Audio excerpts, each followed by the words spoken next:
আসসালামু আলাইকুম। নাহমাদুহু ওয়া নুসাল্লি আলা রাসূলিহিল কারীম। আম্মা বা'দ, ফাআউযু বিল্লাহি মিনাশ শাইতানির রাজীম। বিসমিল্লাহির রহমানির রহিম। বাংলাদেশ আঞ্জুমানে তালামিযে ইসলামিয়া ৪ নং উত্তর কুশিয়ারা ইউনিয়ন তালামিযের আওতাধীন নারায়ণপুর আঞ্চলিক শাখা এবং এলাকাবাসীর উদ্যোগে খতমে বুখারী এবং বুখারী শরীফের আজকের খতম অনুষ্ঠিত হয়েছে।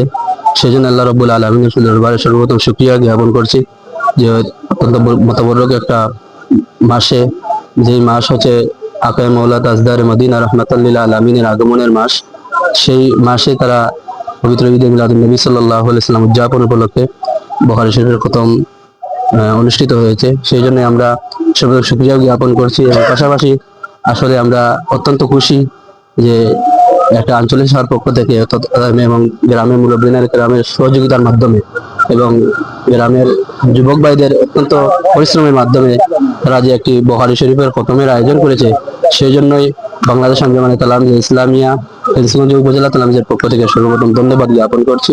এবং পাশাপাশি যেন এইরকম আরো মাহফিল গুলা সর্বাবস্থায় বিদ্যমান থাকে এবং প্রতি বছর এরকম একটি আয়োজন যেন তালামিযে ইসলামিয়ার পক্ষ থেকে এবং গ্রামবাসীর উদ্যোগে প্রতি বছর যে হয়, সেই আশাবাদ ব্যক্ত করে এবং যারা পরিশ্রম করেছেন তাদের পরিশ্রম যেন আল্লাহ রাব্বুল আলামিন কবুল করেন এবং যারা আর্থিক সহযোগিতা করেছেন তাদের আর্থিক সহযোগিতা আল্লাহ রাব্বুল আলামিনের ব্যবহারে কবুল হয়, সেই আশাবাদ ব্যক্ত করে আমি আমার বক্তব্য এখানে শেষ করছি। আসসালামু আলাইকুম।